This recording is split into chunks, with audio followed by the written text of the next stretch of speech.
Tuhan bersamamu. Inilah Injil suci Yesus Kristus menurut Markus. Bab 8 ayat 27 sampai dengan ayat 35.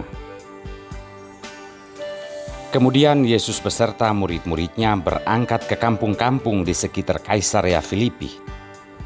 Di tengah jalan ia bertanya kepada murid-muridnya.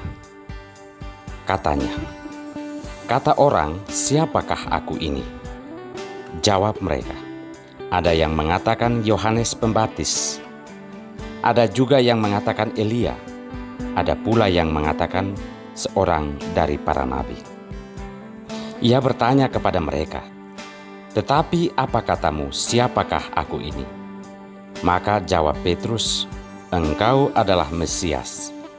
Lalu Yesus melarang mereka dengan keras supaya jangan memberitahukan kepada siapapun tentang Dia.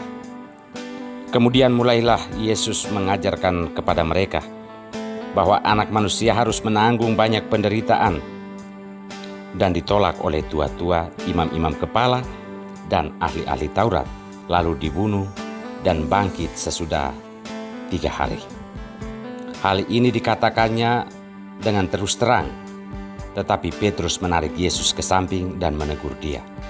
Maka berpalinglah Yesus dan sambil menengadah, sambil memandang murid-muridnya, ia memarahi Petrus, katanya, "Enyahlah iblis, sebab engkau bukan memikirkan apa yang dipikirkan Allah, melainkan apa yang dipikirkan iblis."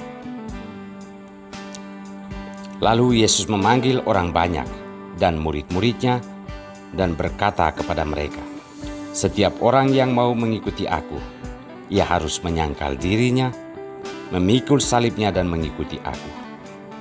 Karena siapa yang mau menyelamatkan nyawanya, ia akan kehilangan nyawanya. Tetapi barang siapa kehilangan nyawanya karena aku dan karena Injil, ia akan menyelamatkannya." Demikianlah Injil Tuhan.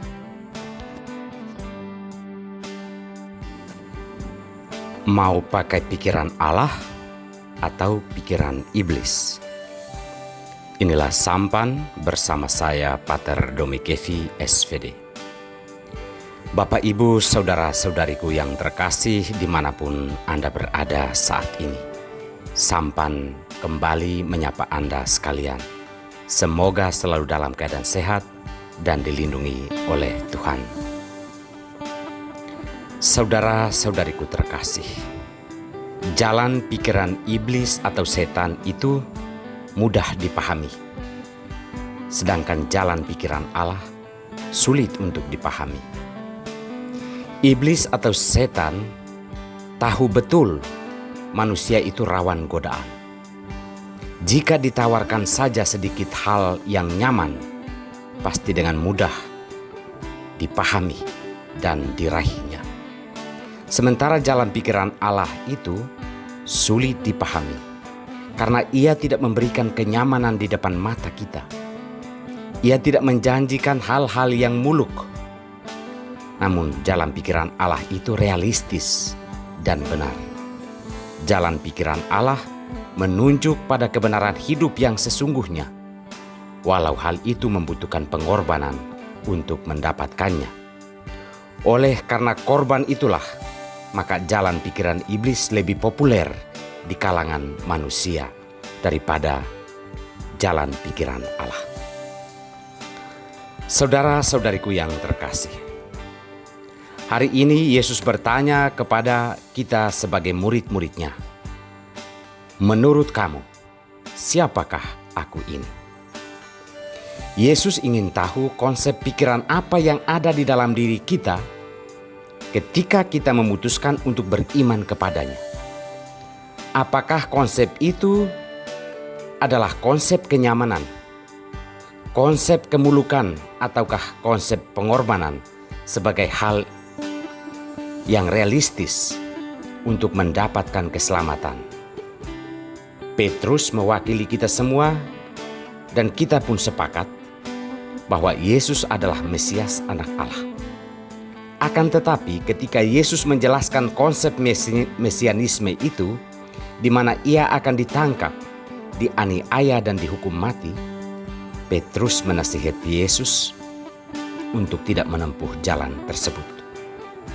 Yesus menghardik Petrus karena ternyata walaupun jawaban dari bibirnya itu benar bahwa Yesus adalah Mesias, Anak Allah, namun Petrus ingin menghindari pengorbanan sebagai konsekuensi mesianisme. Menurut Yesus, pikiran untuk menghindari pengorbanan, pelayanan, perjuangan hidup yang berat adalah pikiran iblis. Yesus menegaskan bahwa orang beriman harus memakai pikiran Allah, bukan pikiran iblis. Pikiran Allah adalah hidup ini harus berani untuk berkorban, berani untuk melayani sesama manusia. Jalan paling ekstrim yang ditunjukkan Yesus adalah korban nyawa demi keselamatan kita. Yesaya menggambarkan Yesus sebagai Mesias, hamba Allah, yang tidak belajar untuk menghindari salib atau rasa sakit. Hamba Yahweh itu justru pasrah di depan penderitaan dan berbagai aniaya, karena itulah jalan dan pikiran Allah baginya. Yakobus dalam suratnya meminta kita untuk menunjukkan iman itu dalam perbuatan-perbuatan. Perbuatan yang dimaksudkan Yakobus adalah mau berkorban, mau berbagi kehidupan dengan orang lain, terutama mereka yang hidup dalam kesulitan dan berbagai penderitaan.